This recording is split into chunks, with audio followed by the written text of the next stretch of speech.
Check out what the satisfied Dan Gemus real estate team clients are saying about working with the Dan Gemus team.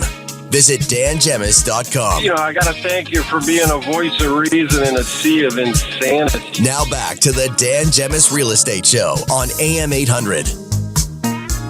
Alrighty, we're back here on the show. And Kath, you've got the magic button. I like having the button.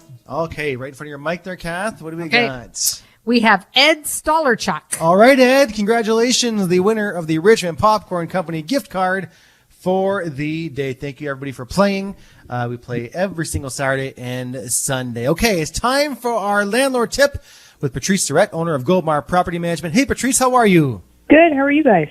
Well, fantastic. Listen, before your tip, our fun question today, if you had to pick a celebrity, dead or alive, to be your roommate in a tiny home, who would it be? In a tiny home. Not just any home, in a tiny I feel like home. putting you on the spot, Patrice. Yeah. Oh, my goodness. No pressure. John Cena. John Cena. All right, there you go. Just going after the big muscles and, there you go. Nothing wrong with that. Hey, Patrice, before you start talking, I want to thank you for calling my friend and helping her the other day. No you are problem. so kind and so ready to help people. It's just amazing. Yeah, thank you. I hope she's good. Me too. So listen, our topic today is all about tenant screening. Let's talk about it. So I just wanted to kind of circle back because it is a busy time with rentals for everyone right now. Just making sure that we're protecting ourselves as landlords and also the tenants. But on our landlord side, when you're doing applications for people, and a lot of times people will skip that part and go right to a lease.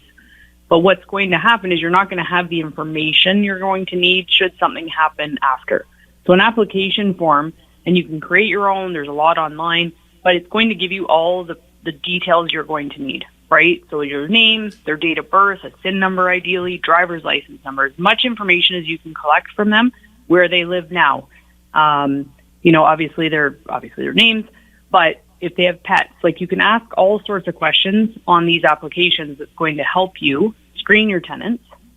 If you're running credit checks, you can ask them to provide one, but ideally you run your own, check your landlord references, make sure you gather as much at the beginning of the tenancy because you're better to put some effort in at the beginning than regret it at the end and not have what you need, right? So you want to make sure that if they don't pay and you're going to file with landlord tenant board and then you're missing some information, maybe you spelt their name wrong on the lease, that immediately voids your case because you've made a critical error, it's called, in your actual application because you're going to base it on how you typed up that lease.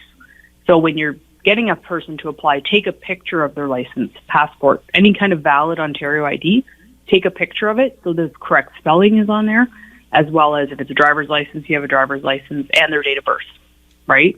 So again, when you're doing a lease, further to that, you do a lease, another critical error where we've seen, things happen is the address is wrong or even the postal code being wrong because what a tenant could say is that they never received the documents because if the postal code's wrong, there's a chance that the mail was not delivered to them properly. So it's a very small thing, but it's very, very important when you're doing, people get rushed and it's an exciting time for people, and they're rushing to get their applications in or their leases done. But if you make those mistakes, again, you will find that it's a critical error and you're going to have a very hard time on the other side if things were going wrong. So, how often do we hear of landlords that, are taking care of their own properties? They show the unit and they get a great feeling. And there's, like you said, they just sign a lease. They don't even bother doing any of the research or the, that just, it breaks my heart when that happens because, and again, or they have could just it kind go of a okay? handshake agreement, and next thing you know, they don't know who's living in there. They have no way to get in touch with them. We have no communication ability.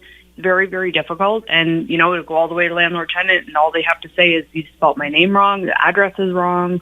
And it's reasonable doubt that the tenant was receiving the documents.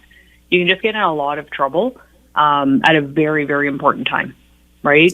And we all hope our tenancies go well. We have a lot of them that do go very well.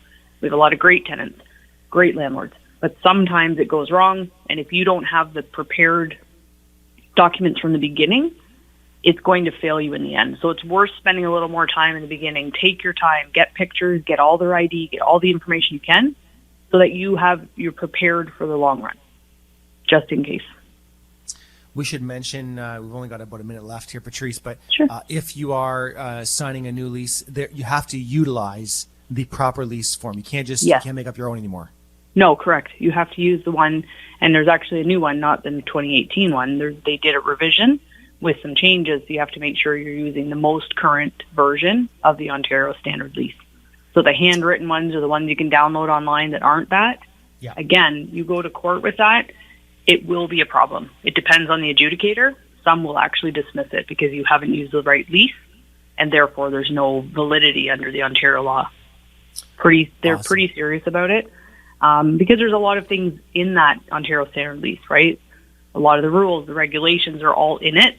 So it's assumed when people are signing it, landlord and tenant, they've read and understand those rules, the obligation of the tenant, the obligation of the landlord. When they use something online, it's just a template someone created, right? So there's no actual, it's not an official document. So again, Jeez. just a little extra time. Download it, save it. It's all fillable. It's super easy to use it. But just make sure you're using that one and not the one that's 2018.